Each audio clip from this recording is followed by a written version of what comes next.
Bueno, vamos a arrancar con un tema nuevo entonces, que es metales.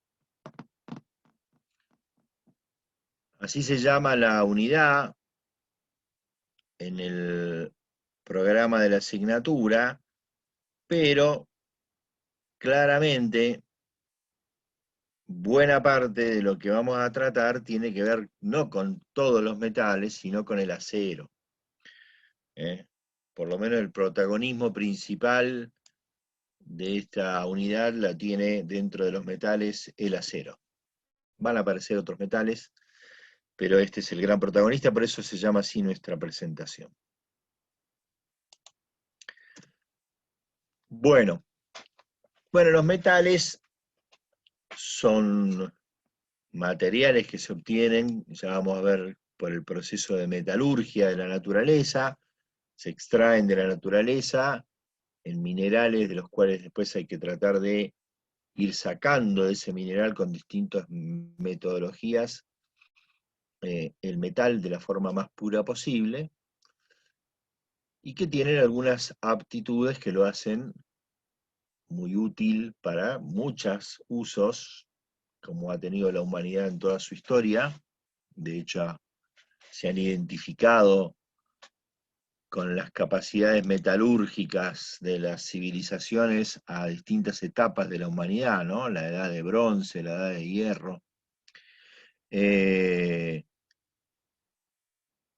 Y acá se mencionan algunas de esas aptitudes: su trabajabilidad, la posibilidad de conformarlos, de darle forma, de moldearlos de muy distintas maneras, lo cual permite hacer algunos usos que otros materiales no tienen, que recién, digamos, apareció como competencia de los metales el plástico.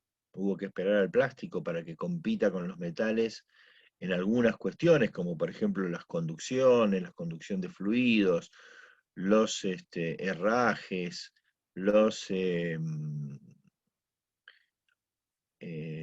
accesorios de esos sistemas de conducción de fluidos, las válvulas, las llaves, etcétera, los dispositivos de ese tipo.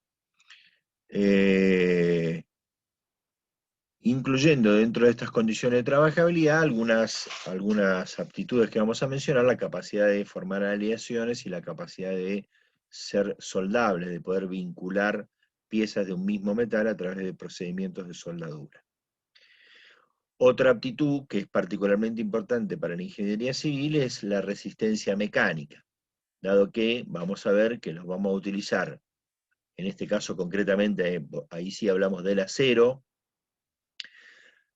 para construir estructuras con piezas de acero exclusivamente, las que llamamos construcciones metálicas o estructuras metálicas, o lo vamos a utilizar junto con el hormigón para hacer barras o mallas para hormigón armado, para tomar los esfuerzos de tracción en las estructuras de hormigón armado.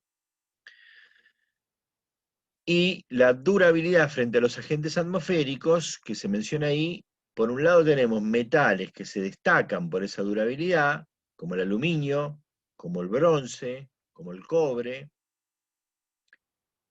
y por el otro tenemos este metal tan importante que es el acero, que por el contrario no se destaca, sino que hay que protegerlo de la acción de los procesos de corrosión, que es un tema que también vamos a ver en la segunda parte. Bien,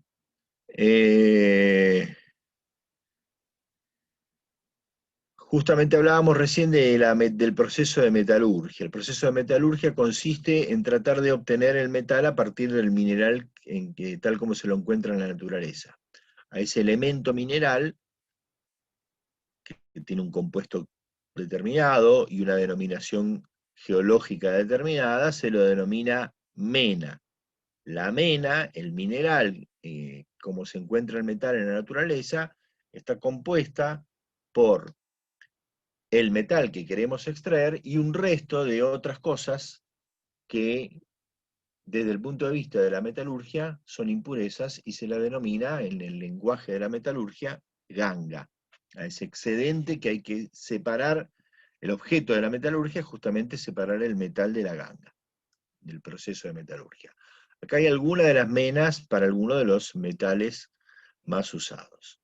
Para el hierro, por ejemplo, hay dos minerales, las hematitas y la magnetita, que tiene la propiedad de imantar. La mena del aluminio, ese silicato de alumina bihidratado, es la bauxita. Las arcillas que llegan a estado pétreo, llegan a conformarse como piedra, son lo que se denominan bauxita. Es similar a la arcilla que vimos, el silicato de alumina hidratado. De esa alúmina se extrae el aluminio.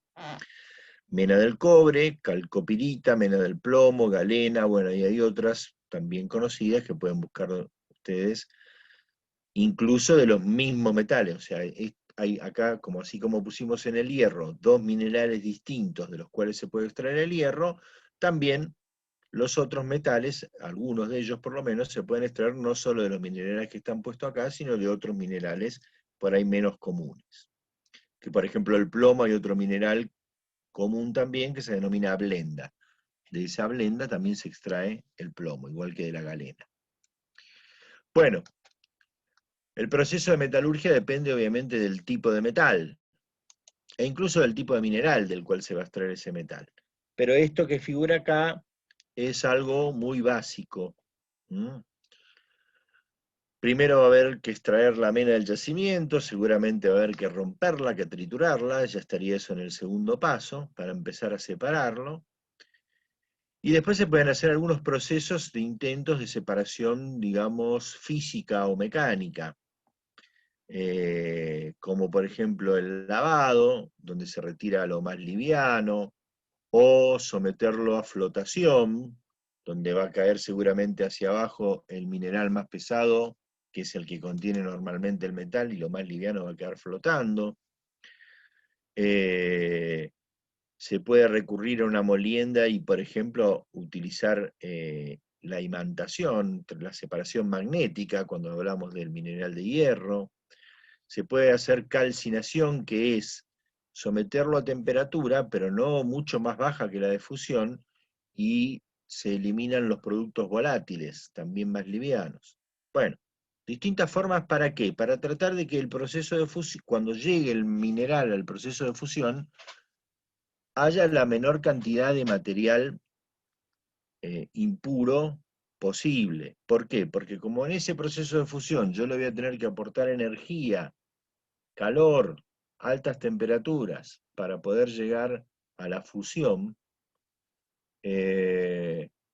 indudablemente, cuanto más material meto ahí adentro, más caro me va a salir ese proceso de fusión. Por eso hay esa instancia de separación previa, intentando que a la fusión llegue un mineral ya no tan impuro, con bastante concentración del metal que yo quiero extraer. Normalmente el proceso de fusión no es suficiente para obtener el mineral sin impurezas, sin algún tipo de contenido, como pasa por ejemplo con el acero que tiene exceso de azufre cuando sale del horno de fusión, del alto horno, y entonces normalmente hay que pasar por otra instancia más, que puede ser una nueva fusión del producto obtenido en la primera, o que puede ser un proceso electrolítico de electrólisis, como es el caso de la fabricación, de la obtención del aluminio, para llegar a obtener el mineral, el metal, perdón,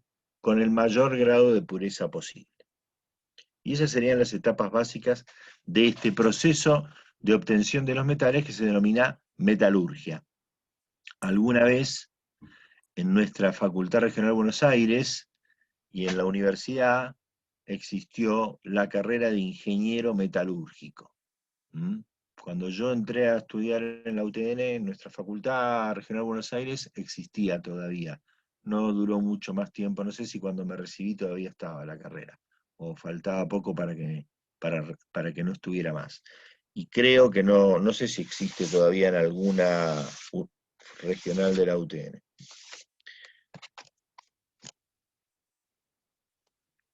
Bueno, este es el caso de fusión particularmente del acero. Creo que algo de esto ustedes con mucho más profundidad lo están viendo en tecnología de los materiales, ¿no? El tema de la aleación hierro-carbono, de la obtención del acero, Sí, profe, estuvimos viendo algo de eso.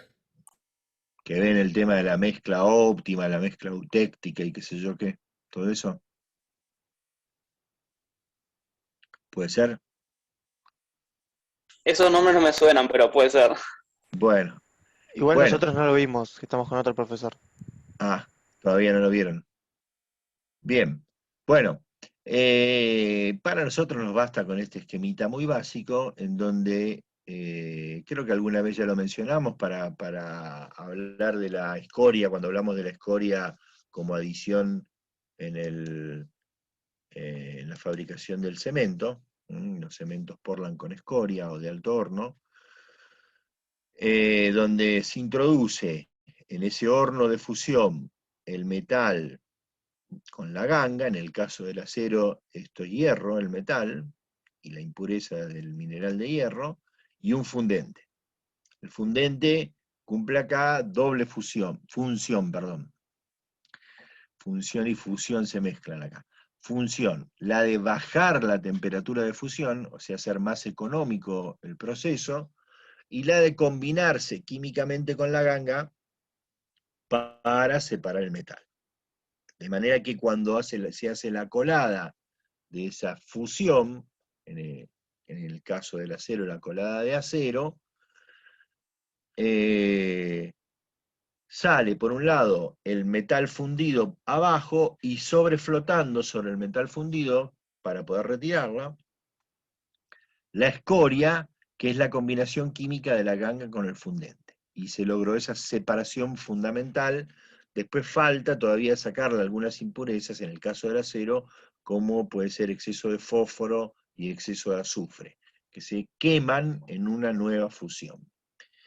En esta fusión, en el caso del acero, lo que estaría faltando acá es quién provee el carbono, porque el acero es una combinación, acá sale el hierro, en el caso del acero, vamos a escribir acá el caso del acero, en el caso del acero tengo hierro como mineral, y acá tengo la combinación de hierro y carbono. Vamos a ver en un ratito que los porcentajes de carbono en peso no son muy altos, son más bien bajos. Están dentro de lo que es acero en el orden del 0,2 hasta el 1, 1 y pico por ciento. El acero usado para construcción, para estructuras, tiene mucho menos, no llega a más del 0,6, 0,7%, ahora lo vamos a ver. Y si se agrega más carbono, ya estamos en lo que se llama fundición de hierro, ya no es acero. Pero bueno, este carbono que está acá, lo aporta normalmente el elemento que va a proveer de energía al horno. En los altos hornos donde se usa el carbón mineral, el coque, todo es una columna, ese horno, toda llena de coque, de carbono, encendido al rojo. De carbón, no de carbono. El carbono está formando el carbón. Ese carbón mineral o coque está encendido al rojo y va pasando por ahí el mineral y se va, por un lado, separando el hierro, perdón, de la ganga, y por el otro se va combinando el hierro con el carbón. Con el carbono, el elemento carbono del carbón. Y también hay exceso de carbono acá, ¿eh? No solo hay exceso de impureza, fósforo y azufre, sino que sale con mucho carbono de la primera fusión, y entonces dentro de la afinación no solo se eliminan esas impurezas indeseables de fósforo y azufre, sino el excedente de carbono, para bajarlo a los porcentajes que ahora vamos a ver. En el caso de los hornos eléctricos de fusión, como el que hay el que tiene la empresa Sindar, ahí cerca de Rosario, ¿cómo es que se llama la localidad esta? Ahí, no sé si alguno se acuerda el nombre, es una Villa, localidad... ¿Cómo? Villa Constitución. Exactamente, en Villa Constitución.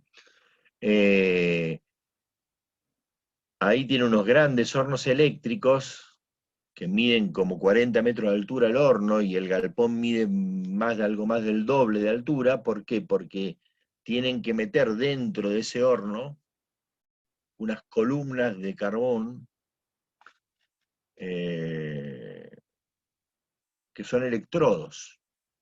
Entonces tiene que haber una altura como para que entre la columna de carbón dentro, que tiene más o menos la misma longitud que la altura del horno. Tienen que meterlas dentro de los hornos cuando se va a poner en marcha el horno. Y una vez que están esos electrodos metidos dentro del horno, a través de esos electrodos pasa la energía eléctrica y se va fundiendo el electrodo, aportando la temperatura, el calor y la temperatura que necesita el horno para fundir el mineral, y al mismo tiempo el carbono para la aleación con el hierro y formar el acero. No tengo el placer de conocer esa acería, pero dicen que es un lugar muy interesante de ver. Imagínense estas dimensiones de las que estamos hablando, de por sí ya seguramente debe ser algo que impresiona bastante. Bueno, esperen que borro lo que quedó acá.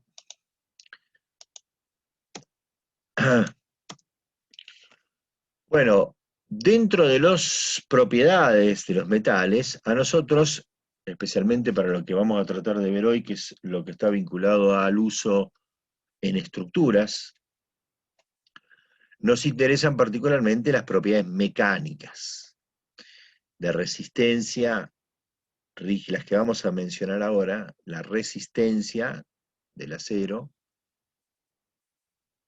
la rigidez, la ductilidad y, en menor medida, la tenacidad, que esa no la usamos tanto, pero la vamos a mencionar. Y para explicar estas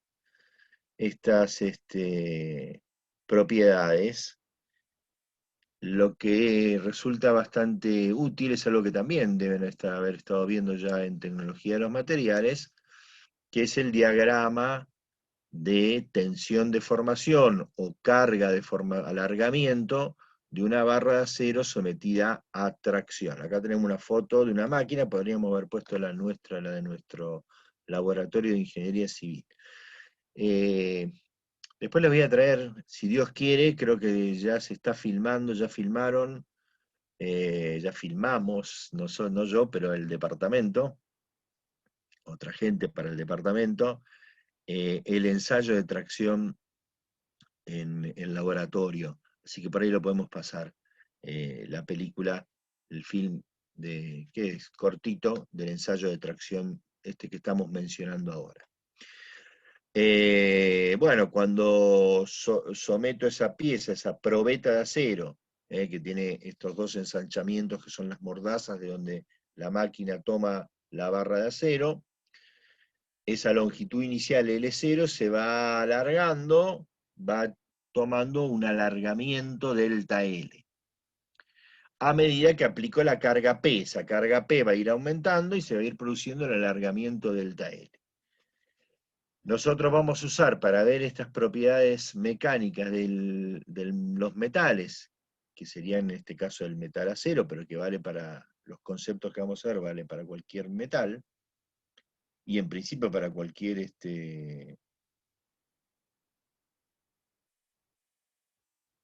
¿cómo es? Para cualquier material. Vamos a ver el caso del ensayo de tracción de una barra de acero dúctil de bajo contenido de carbono, que anda en ese 0,2% en peso de la combinación de hierro, que sería el 99,8% en peso, y el 0,2% de carbono. Y en ese caso se produce un diagrama: carga-alargamiento o tensión de formación. Es lo mismo, es equivalente, acá lo dice.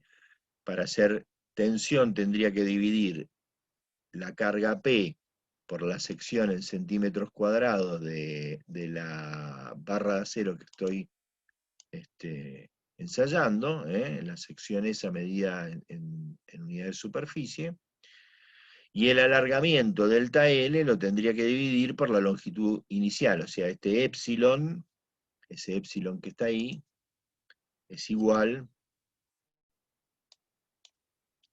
el épsilon es igual a el delta L, bueno, a ver cómo escribimos delta L, lo voy a poner así, vamos a suponer que esa A es una delta, el delta L dividido el L0, ¿no?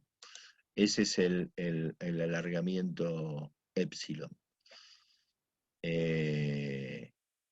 Bueno, el diagrama es sigma en función de épsilon, sigma sería P sobre S0, acá estaría la sección S0, y para obtener sigma tendría que dividir la carga P dividida la sección S0, y el diagrama, digo, es lo equivalente, la carga P en función del alargamiento delta L, o la tensión en función de la deformación relativa a épsilon. Bueno, y ese diagrama es lo que vemos acá. Es un diagrama en donde primero hay un periodo de proporcionalidad, donde son proporcionales los alargamientos a la carga o las deformaciones relativas a la tensión, ¿sí? O sea que es una recta en donde es una constante E por delta L o E por épsilon, que ahora la vamos a mencionar. Luego deja de tener proporcionalidad, un periodo muy cortito se forma una curvita ahí, que acá apenas se ve, y viene un periodo de fluencia. Se llama ese periodo de fluencia así porque da la sensación o la impresión de que el material está fluyendo, que está deformándose sin recibir carga, sin tomar carga. Lo que está pasando ahí es un reacomodamiento de los átomos del metal, de la estructura del metal.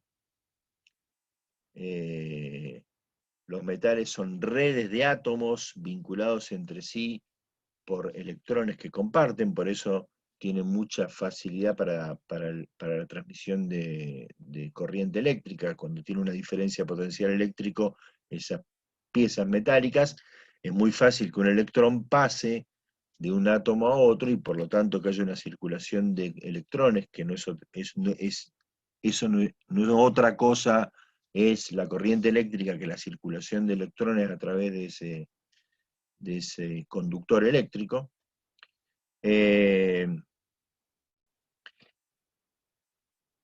Bueno, esa estructura se está reacomodando y por eso se produce la fluencia. En vez de tomar carga, se va estirando, alargando sin tomar carga.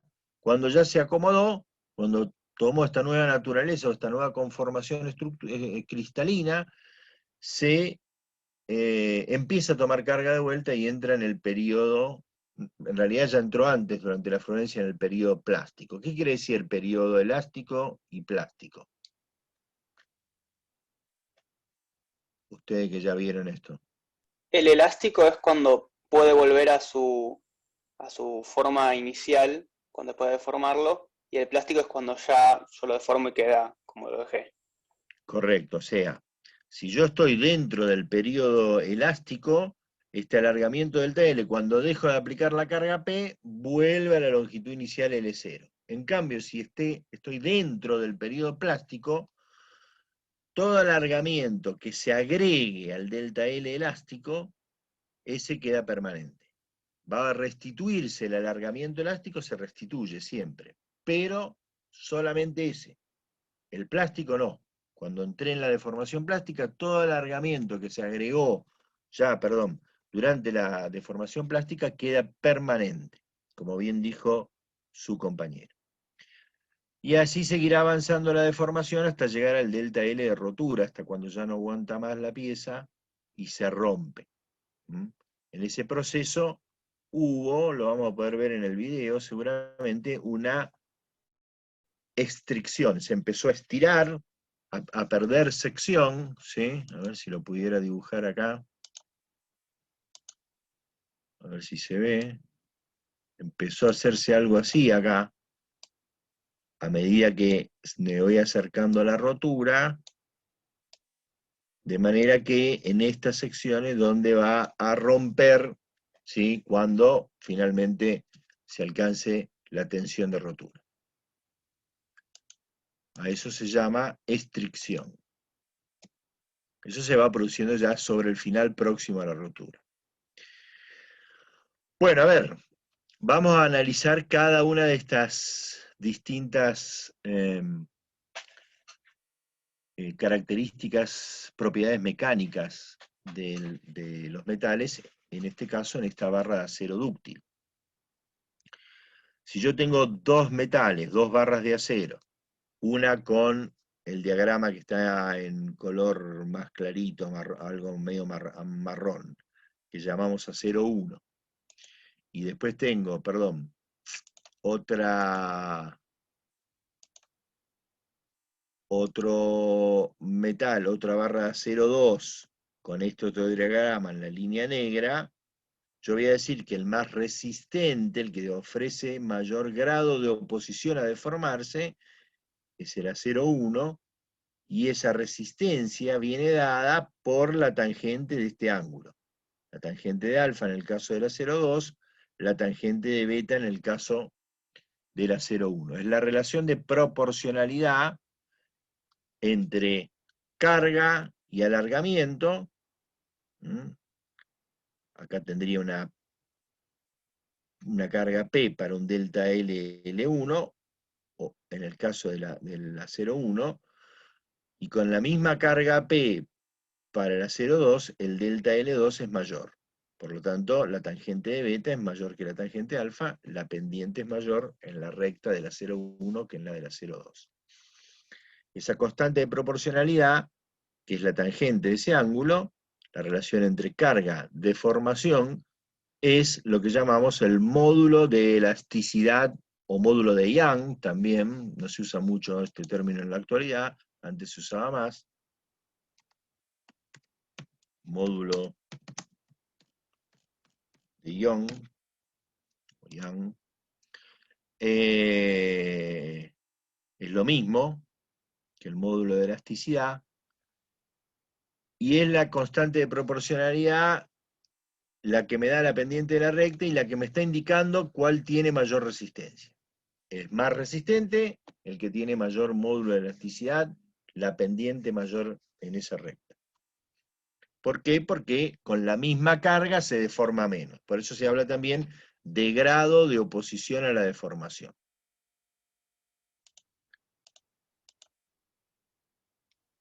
Cuando un material se deforma mucho antes de romperse, admite una deformación grande antes de la rotura, hablamos de que es un material dúctil, un material que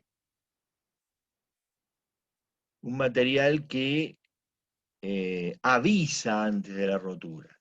Es un material que se deforma mucho antes de romperse. A eso llamamos material dúctil. La ductilidad, entonces, en este diagrama está medida por el alargamiento rotura, por el delta de la rotura. A mayor alargamiento hablamos de un material más dúctil, y a menor alargamiento, a menor deformación ante la rotura, hablamos de un material rígido. ¿Sí? Quiere decir que yo puedo tener un material más o menos resistente, pero eso no está vinculado necesariamente a la ductilidad o la rigidez. Por ejemplo, supongamos una superficie plana, y en un caso tengo una placa de vidrio y en otro caso tengo una chapa de acero. ¿Sí? ¿Cuál es más resistente? Aplicándole una carga, ¿cuál soporta más acción, mayor carga? ¿Cuál se opone más a deformarse? El acero. Yo voy a tener que dar un golpe, un impacto mayor para romper el acero que para romper el vidrio. Sin embargo, el vidrio es más rígido, porque el vidrio prácticamente no se deforma. Cuando alcanzo la carga de rotura se rompe, y antes prácticamente no se deformó. No admite deformación el vidrio. En cambio la chapa le voy a ir pegando, la voy a ir abollando, y hasta que se rompa va a deformarse un montón. Va a admitir un delta L, no, en ese caso no es un delta L, se mide de otra forma la deformación, pero va a admitir una deformación mucho mayor. ¿Se entiende la diferencia que hay entre resistencia y rigidez o ductilidad? ¿Sí? Sí, profe. Profe, ¿cuál es Bien. la diferencia entre rigidez y fragilidad? No, esos son equivalentes. El material más rígido es bien. más frágil. Hay equivalencia en esos términos. Perfecto. El Gracias. material más rígido es más frágil. Es correcta aplicarle ese término al material más rígido. Y el material más dúctil es menos frágil.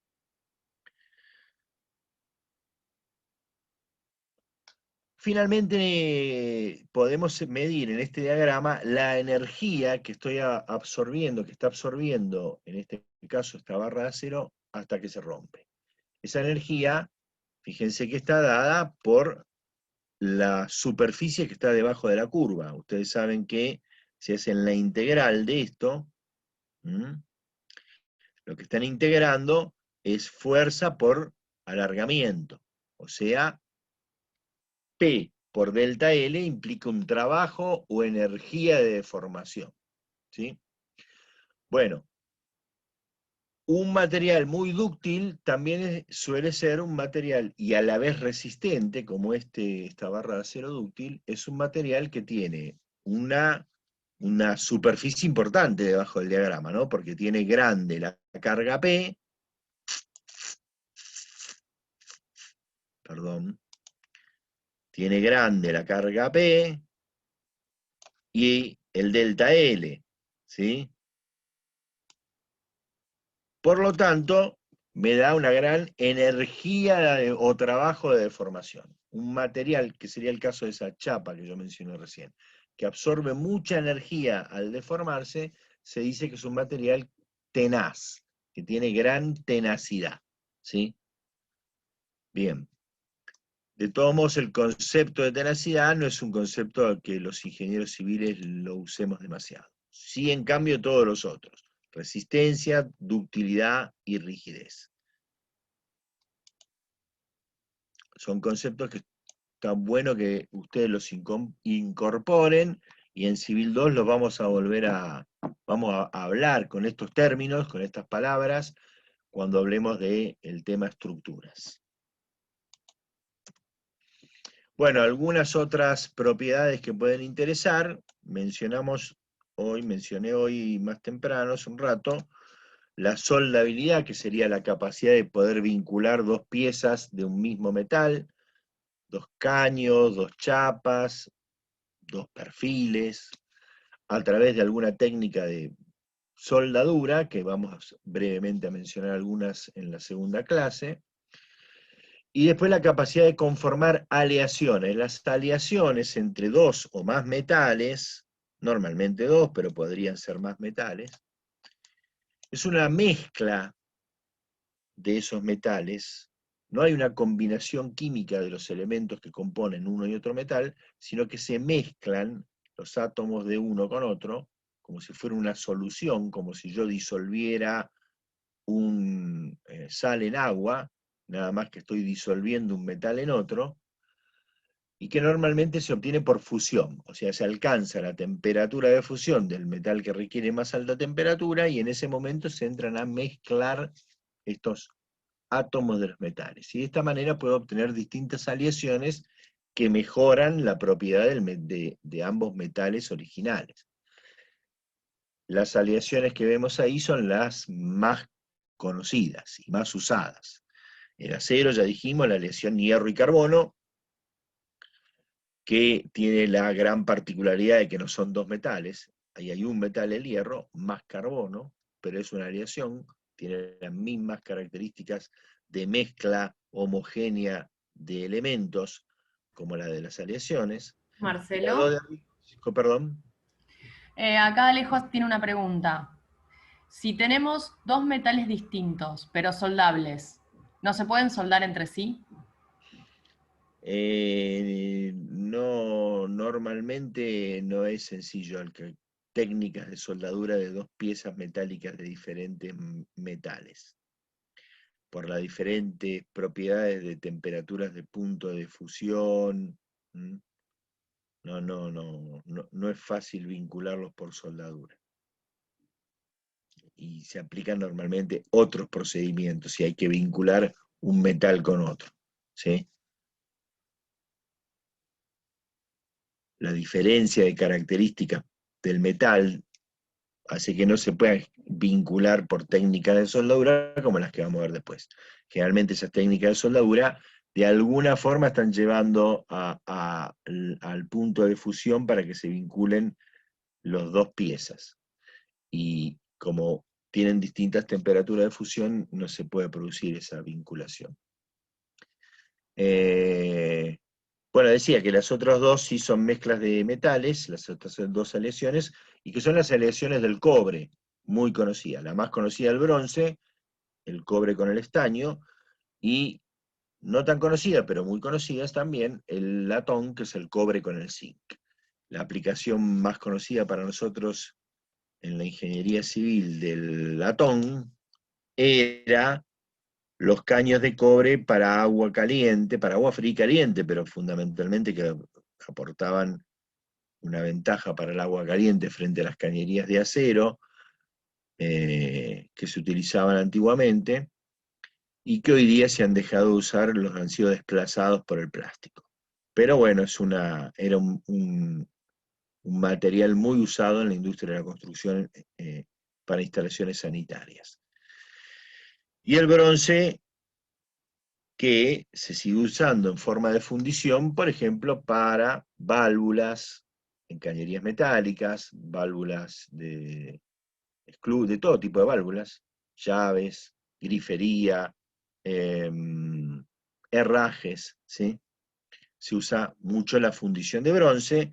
Ambas aleaciones, latón y bronce, tienen las propiedades propias del cobre, también del estaño y del zinc, de que no sufren corrosión. El cobre, ni el estaño, ni el zinc, ni estas aleaciones sufren corrosión.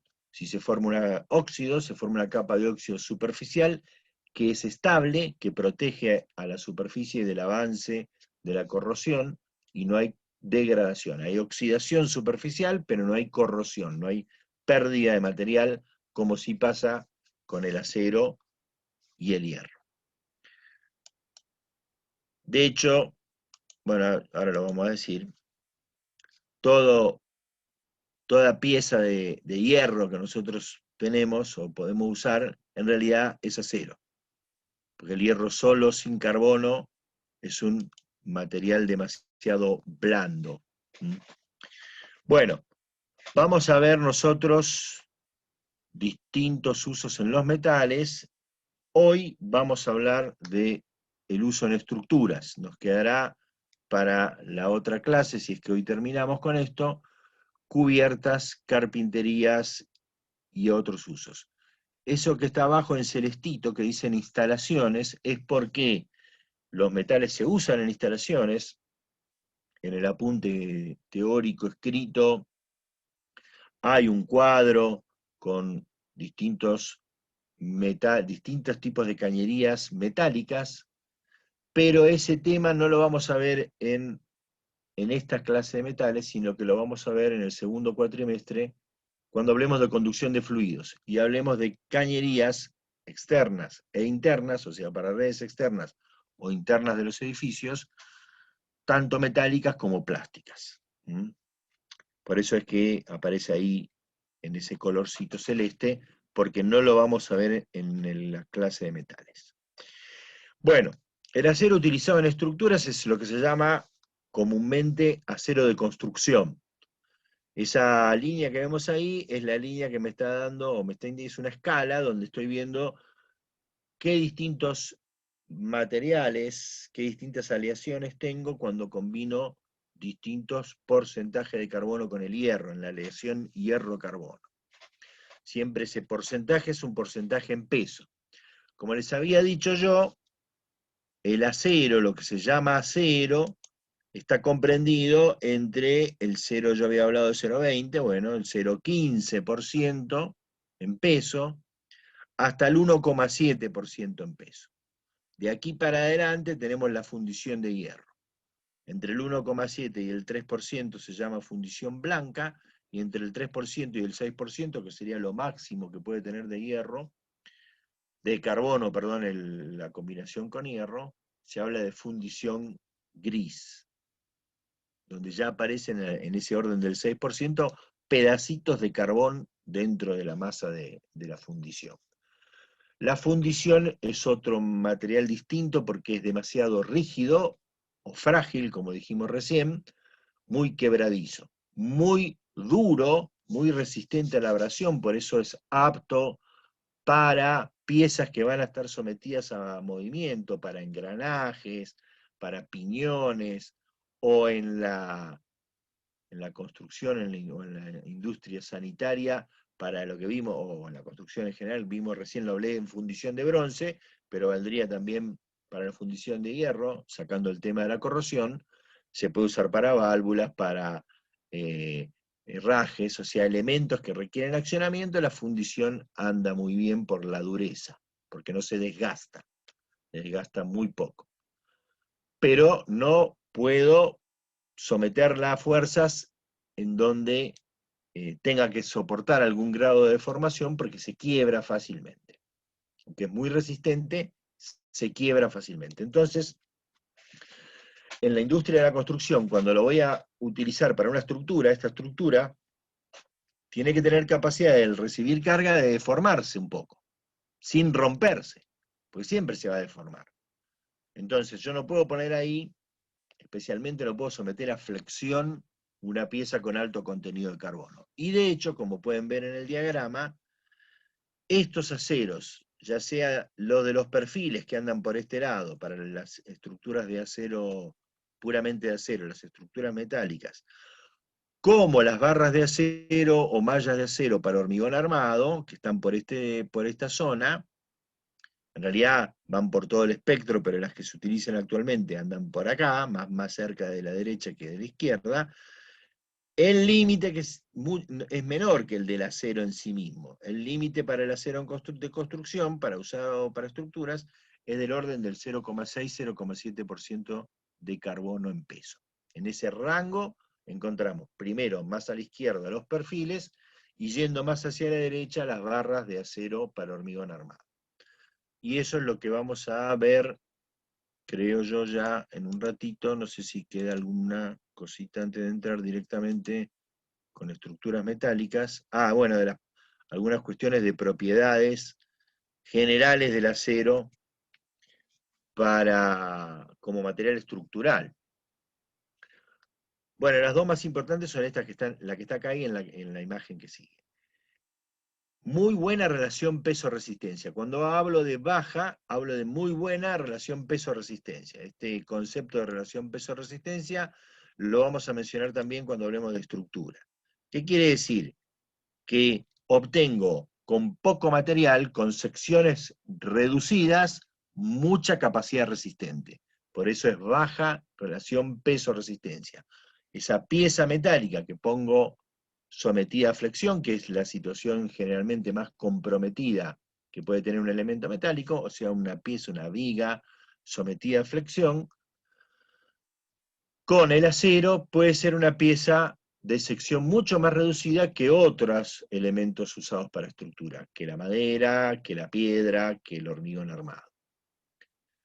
Ahora, como lo vamos a ver en su momento en las clases de estructura del segundo cuatrimestre. ¿Hay algún otro metal que también pueda cumplir esto? Sí, hay otro metal que incluso puede ser mejor que el acero, que es el aluminio. ¿Por qué? Porque el aluminio tiene buena resistencia y pesa 3 veces menos que el acero, o 1/3 de lo que pesa el acero. El acero pesa, el peso específico del acero es de 7.800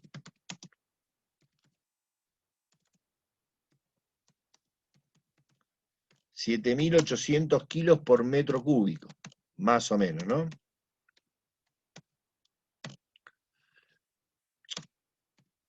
Y el aluminio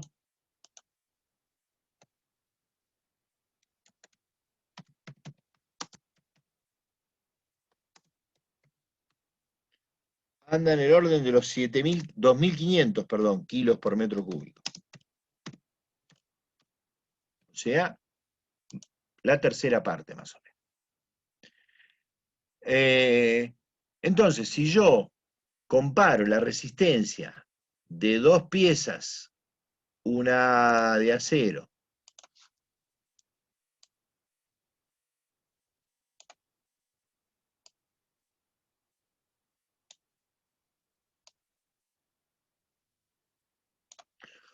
con otra que pesa lo mismo, pero de aluminio. Como el aluminio pesa mucho menos, voy a tener una pieza, perdón, voy a cambiar de color. Voy a tener una pieza mucho más grande. Y en esa situación me aporta, con esa pieza más grande, me aporta más resistencia al aluminio que el acero. ¿Por qué entonces cuando hablamos de estructuras hablamos solo de acero? ¿Por qué no se usa el aluminio?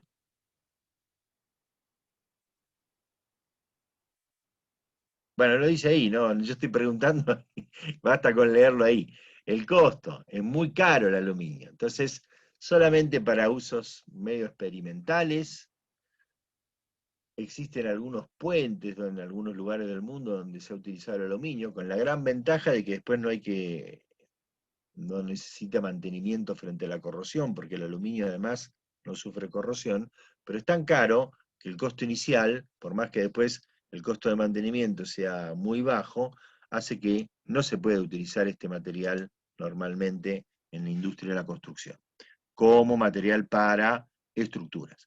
Lo podemos ver en alguna estructura pequeñita, algo muy liviano, para hacer un cielo raso, para hacer un tabique de separación, en donde uso por ahí una perfilería liviana de aluminio, podría ser, combinado con vidrio, qué sé yo, y para esos casos sí lo puedo ver, pero no para estructuras importantes, porque es demasiado caro, demasiado costoso. Profe, Bien, sí, el peso específico del hormigón armado es 1400. ¿Por qué pesa menos que el y acero porque solo? porque tenés una proporción de acero muy baja. En esa masa de hormigón, en 1 metro cúbico de hormigón, tenés un volumen de acero muy pequeñito, ¿sí? Entonces tenés el hormigón simple, el hormigón sin acero pesa 2.200 kilos por metro cúbico. El acero 7.800. Pero tenés un porcentaje, lo que se llama la cuantía, ya lo van a ver eso ustedes, muy bajita dentro de ese volumen de hormigón. De un 2%, ponele, de acero respecto, o sea que en 1 metro cúbico de hormigón, en 10.000 centímetros cúbicos de hormigón armado, por ahí tenés 200 centímetros cúbicos de acero y 9.800 metros cúbicos de hormigón. Entonces, por eso mueve muy poquito. De los 2.200 te vas a 2.400, le suma 200 kilos por metro cúbico el acero, porque en ese metro cúbico casi todo es hormigón. ¿Sí? Bien, gracias. Bien. Y lo otro muy importante del acero es que es isótropo. También lo vamos a destacar cuando veamos el tema estructuras. O sea que el acero en sí mismo puede tomar tracción y compresión igual. Isótropo quiere decir que en distintas direcciones se comporta de la misma forma, para distintas cuestiones. Porque es homogéneo, toda su masa es igual, y es isótropo. Y entonces, si yo le aplico fuerzas en un sentido, en una dirección, o en otra dirección, en un sentido o en otro sentido, se comporta igual. Tracción y compresión igual. Eso es también fundamental para el acero en su uso en función estructural. Y ahora sí, vamos a ver un poquito las piezas que usamos en estos para hacer estructuras metálicas y para hacer estructuras de hormigón armado. Esto que aparece acá es algo que vamos a volver a ver cuando veamos el tema estructuras.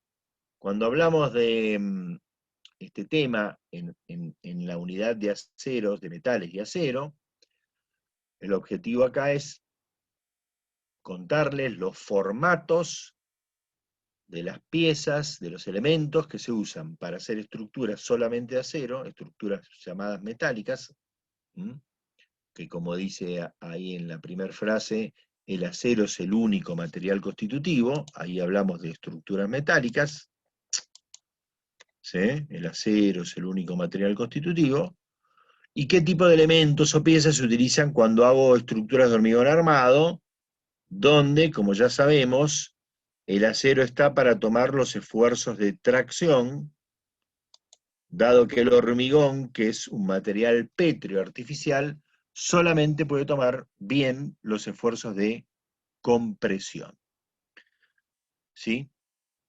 Entonces, en la estructura metálica el acero entonces toma ambos esfuerzos, tracción y compresión, mientras que en las de hormigón armado, solamente de tracción. Las estructuras metálicas, esto que vamos a mencionar ahora son cosas propias de la estructura metálica o propias de las estructuras hormigón armado, pero vamos a volver con mucho más detalle o detenimiento cuando hablemos del tema estructuras. Las estructuras metálicas vamos a ver en ese momento que, y como vamos a ver enseguida también, los elementos, las piezas que usamos ya vienen premoldeadas, prefabricadas, vienen hechas en fábrica. Y nosotros lo que hacemos es un montaje en obra de esas piezas.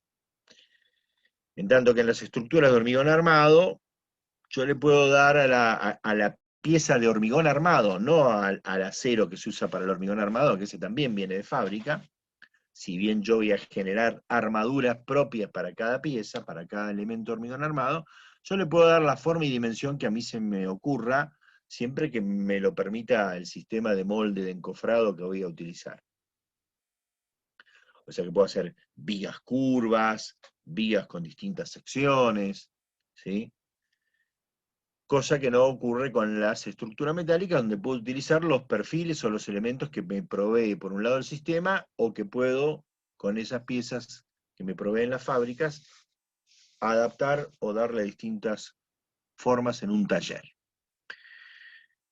Y vamos a ver en ese momento, cuando vemos el tema estructura, ¿qué quiere decir esto de que las estructuras de metálicas tienden a ser isostáticas y las de hormigón armado tienden a ser hiperestáticas? Por ahora, esto reitero, lo vamos a ver con más detalle, mucho más detalle, cuando veamos el tema estructuras.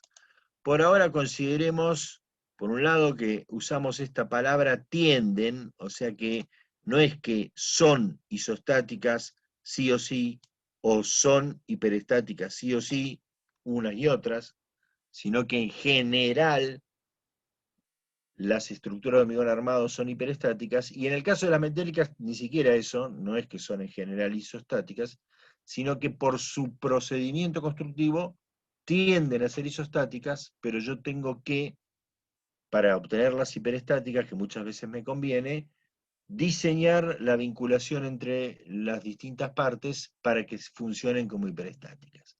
¿Qué quiere decir isostáticas y qué quiere decir hiperestáticas?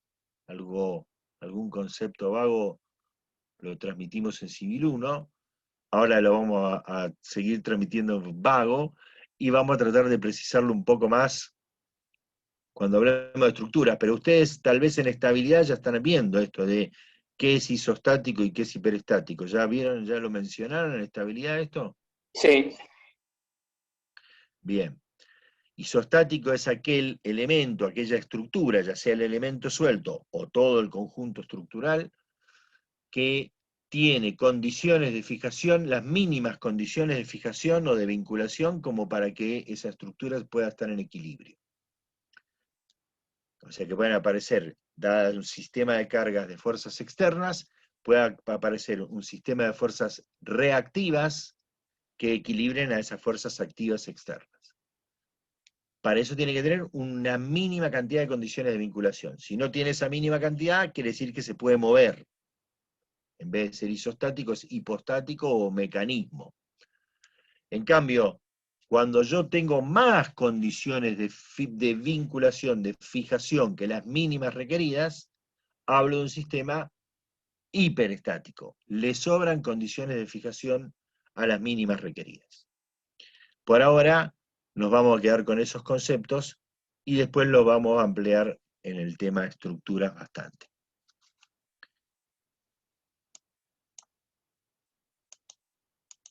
Bueno, y ahora sí, vamos a ver qué elementos aparecen en los distintos tipos de estructuras. En las estructuras metálicas vamos a diferenciar estructuras metálicas pesadas de estructuras metálicas livianas. En las estructuras metálicas pesadas lo que usa son los perfiles normales de acero laminado, como los que vemos en la imagen que tenemos abajo. Perfiles hay más grandes, perfiles más pesados, como los perfiles T o IPN, o perfil C o U, que son los UPN, que son, digamos, los más comunes. Vemos a la derecha, o en el medio, mejor dicho, una variedad de perfil T particular. Fíjense que la diferencia entre hay dos diferencias, entre el perfil normal, el IPN, y el perfil T Gray. Una es que las alas, estas partes de los perfiles son las alas, y esta parte central en estos perfiles son las almas.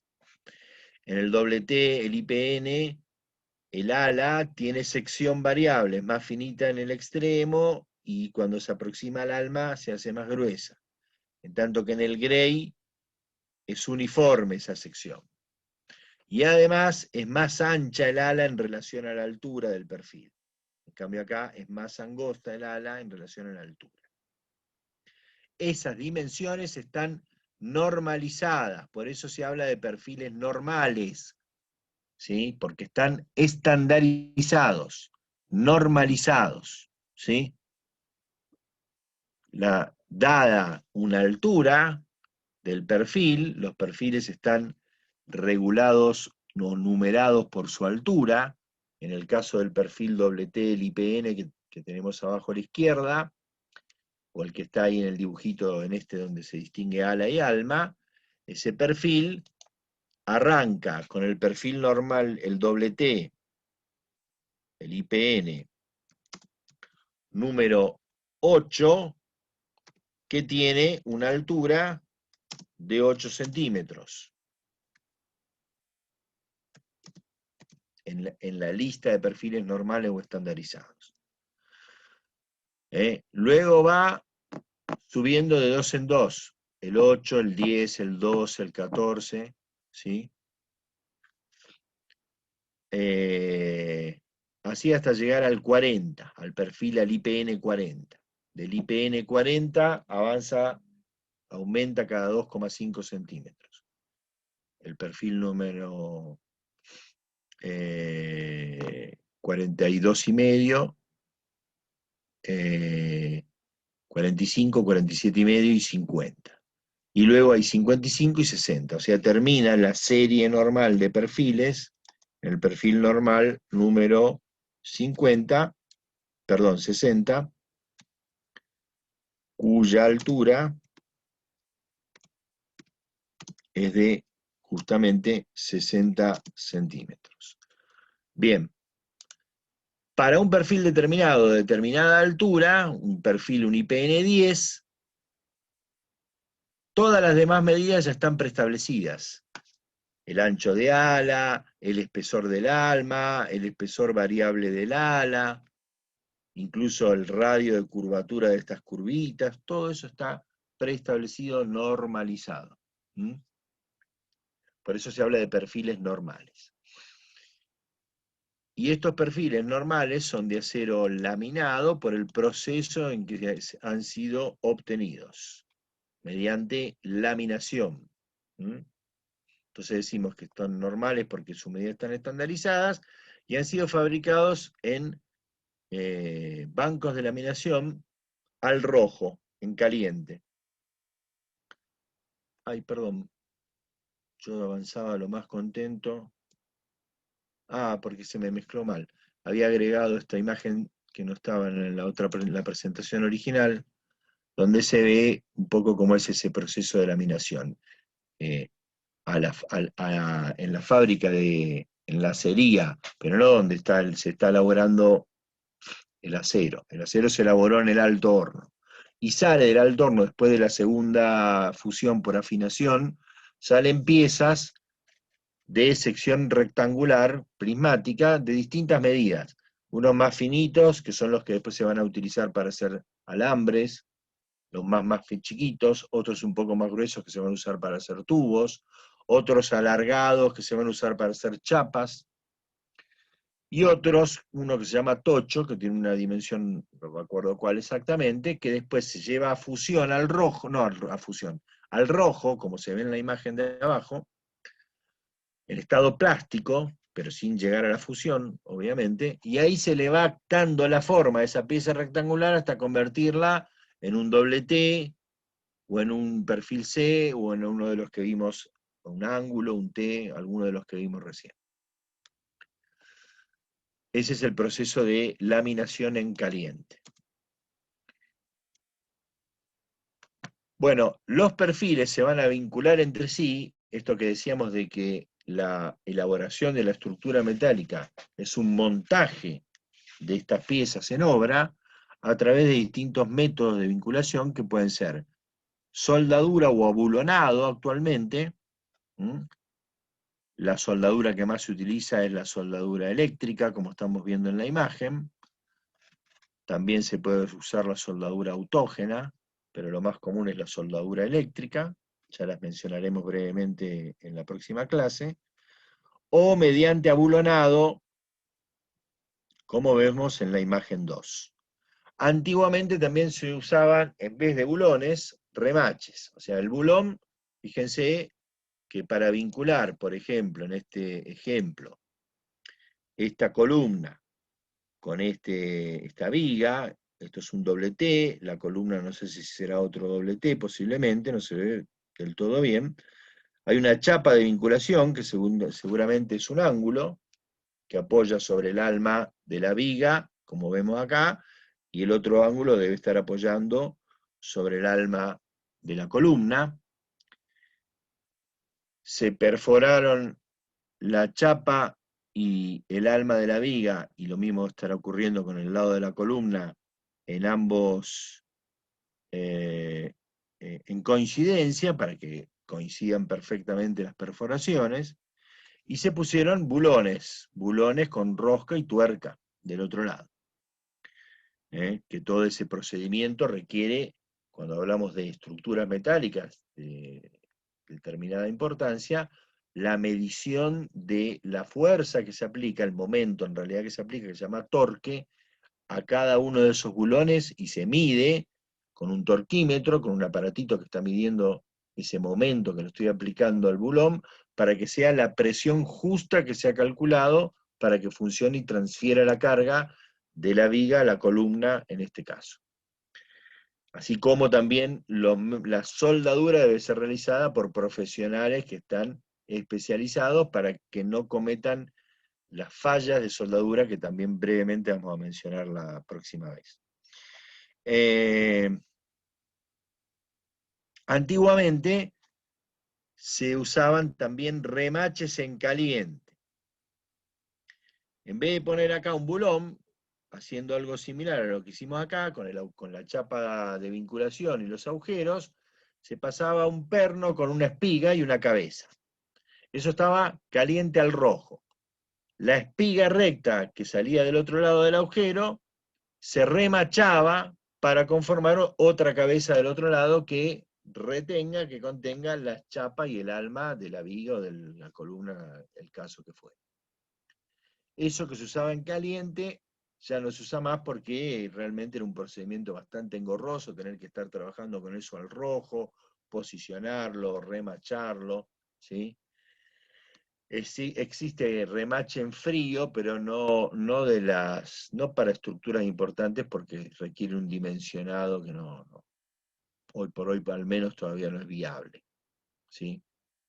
El remache en frío más común, pero que no es nada que ver con esto, obviamente, es el remache pop que se utiliza para piezas metálicas muy livianitas de aluminio, el remachecito de aluminio que se aplasta con esa maquinita manual.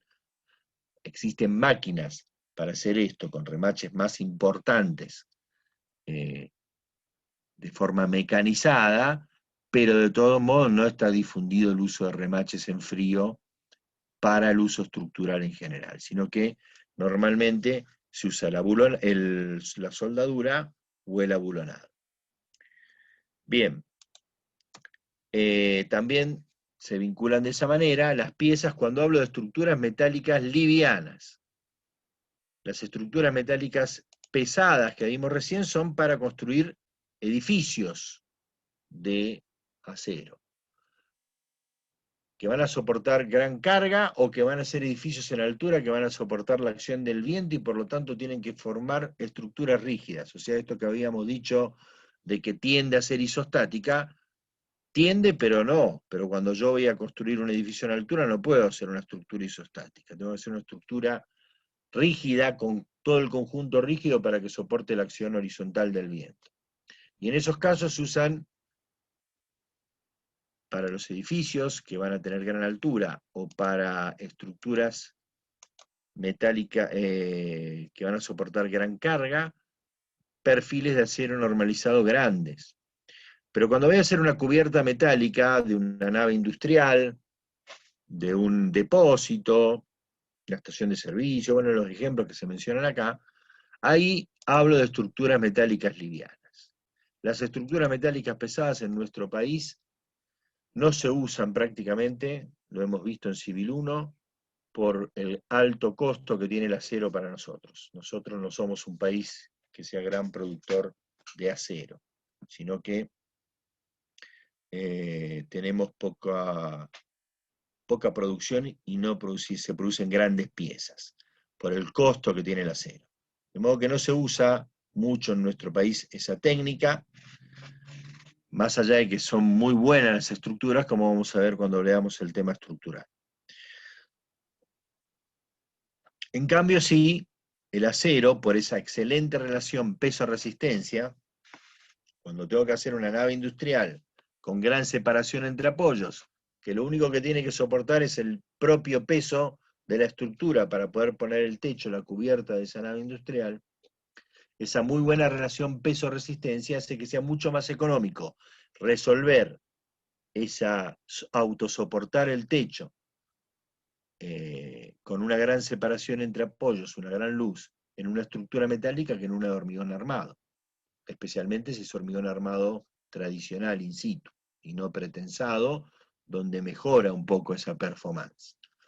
Y entonces ahí, sí, como me voy a ahorrar mucho material, es mucho más barato, o por lo menos va a ser más barato y mucho más competitivo el acero, en ese caso, que el hormigón armado, y por eso sí utilizamos nosotros en el país las estructuras metálicas livianas, donde las piezas pueden ser los mismos perfiles normalizados que vimos recién, generalmente los más livianos, el perfil T o el perfil ángulo, con el cual puedo armar una estructura reticulada, por ejemplo, o sea, esas estructuras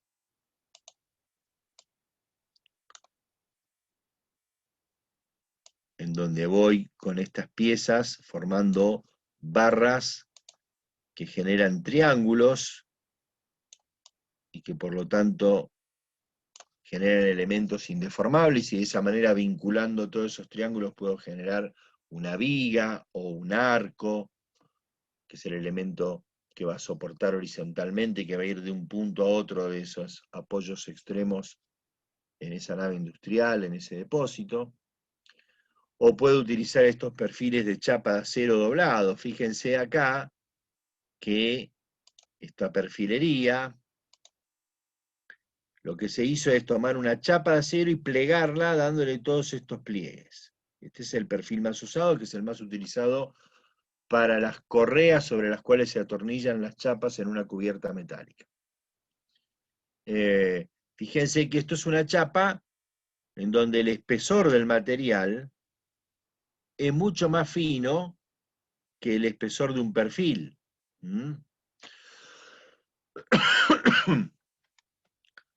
Por eso hablamos de estructuras metálicas livianas, y ni que comparar con uno de los perfiles grandes, WT o UPN o IPN que vimos hace un ratito.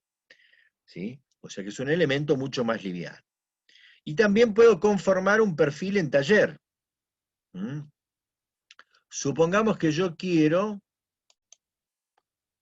hacer una estructura,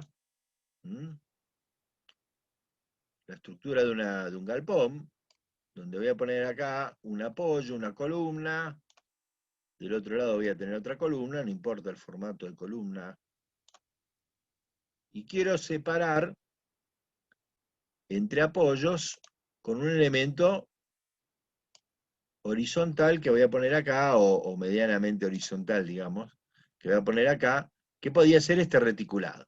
Ahora supongamos que para aprovechar al máximo las capacidades del material, yo quisiera ponerle la mayor sección en la zona central y la menor sección en la zona de los bordes. O sea, hacer un perfil que en vez de tener toda la misma altura, fuera un perfil de altura variable, algo así. Hacer un doble T, que no sea todo parejo, sino que tenga esta forma. Bueno, ese doble T no lo puedo obtener de fábrica, no le puedo encargar a Sindar que me traiga un doble T de altura variable. Pero sí puedo agarrar en un taller, si yo hago un corte, imagínense que voy a hacer un corte por acá, y voy a ver ahí que se ve, puedo agarrar en un taller y poner un perfil, una chapa, así, otra chapa acá, otra chapa acá, y ponerle acá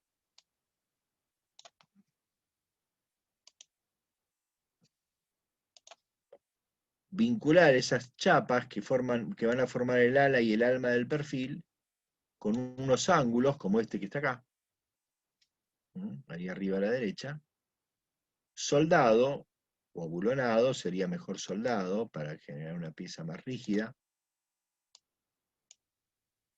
en cada uno de estos ángulos. Entonces yo ahí sí tranquilamente, perdón, bueno, supongamos que son ángulos eso, ¿no? Yo ahí sí tranquilamente puedo hacerlo de altura variable, porque corto esta alma con este formato de altura variable y le voy soldando a través de esos ángulos las alas, ¿sí? Y lo puedo hacer en un taller, y fabricar eso en un taller y llevarlo a la obra. A eso se refiere esto de perfiles conformados en taller. Bien. Bueno, acá tenemos los ejemplos de estructuras metálicas livianas que estaba mencionando yo. Estructuras reticuladas, hechas con, en este caso, la de la izquierda está hecha con el perfil C, que está en el cordón superior y el cordón inferior, está hecho con chapa de acero doblado, acá con algunas barras están hechas los diagonales, este cambio está hecho todo con perfilería de acero normalizado, laminado normalizado, el perfil C, perfiles C o U arriba y abajo, en el cordón superior y el cordón inferior de esta cercha o cabreada, y las diagonales y estos puntales están hechos con perfiles ángulo. ¿Sí? Todo eso está soldado en taller y después yo hago el montaje de esas vigas en la obra. Acá también vemos las correas que mencioné yo recién, de perfil C, de chapa de acero doblado. Estas correas a las que voy a fijar las chapas, ¿sí?, de la cubierta metálica.